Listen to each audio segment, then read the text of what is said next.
Hello and welcome to Parrot Show. My name is Peter Ogina.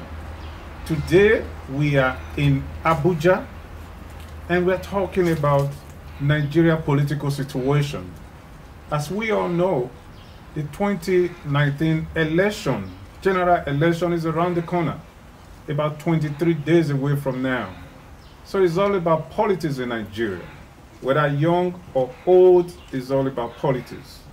And I have with me Mr. Akin Osuntokun, former director, PDP Presidential Campaign 2003, and former managing director, News Agency of Nigeria, former political advisor to the president 2003 to 2007. He is a journalist and a writer, and he is presently the campaign spokesperson, PDP Presidential Campaign 2019. How are you doing, sir? I'm good. How are you? It's good to be with you. Same here, thanks.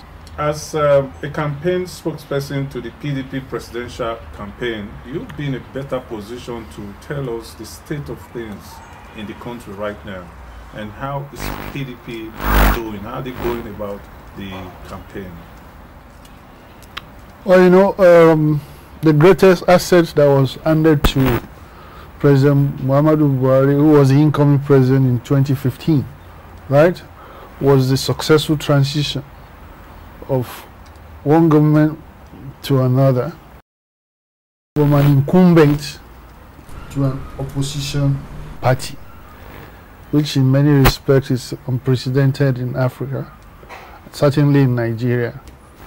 And you know, almost seamlessly, you know, and of all the credit of that goes to President Goodluck Jonathan and the PDP.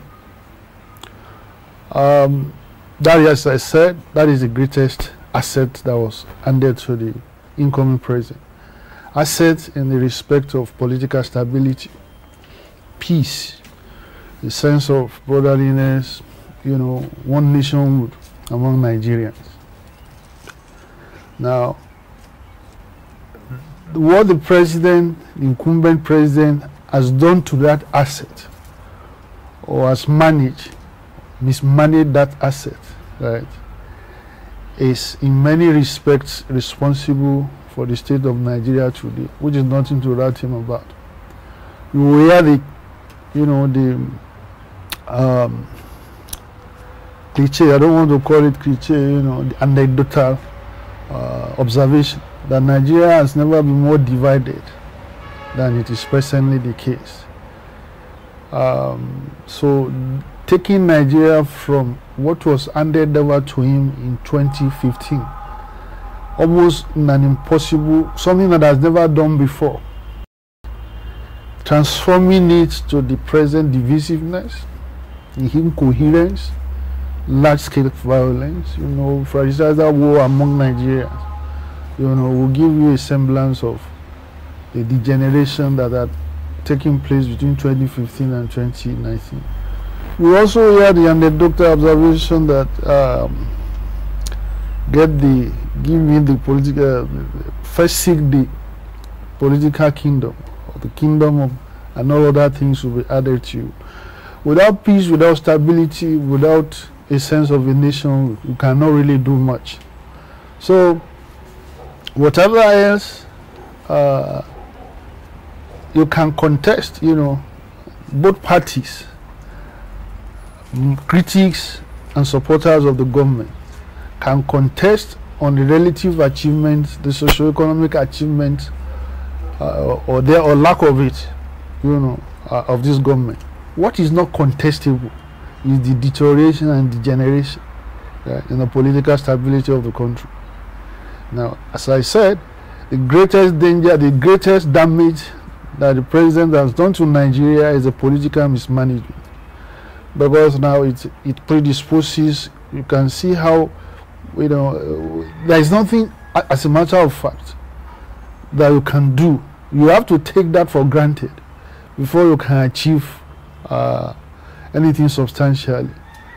But rather than also do that, this has been compounded by also economic mismanagement, you know, mismanagement of the security situation, and all whatnot, So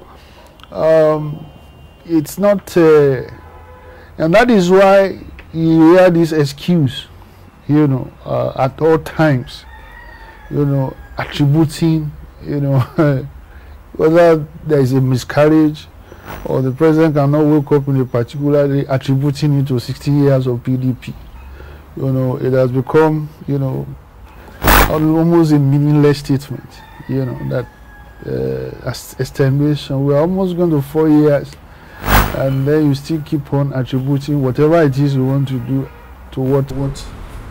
As I said, the great asset was the politics, but even the economy that was handed. We know that Nigeria had the largest GDP in 2015.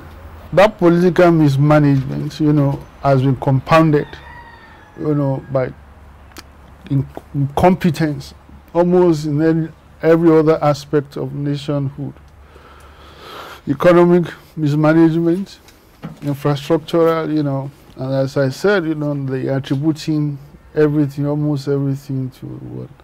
Now, it is striking, as I've said, one thing that cannot be contested, right? You can argue about, who did this, who didn't do that in terms of infrastructure or whatever it is, or this is responsible for that. What it is not contestable is that asset and what has happened to it.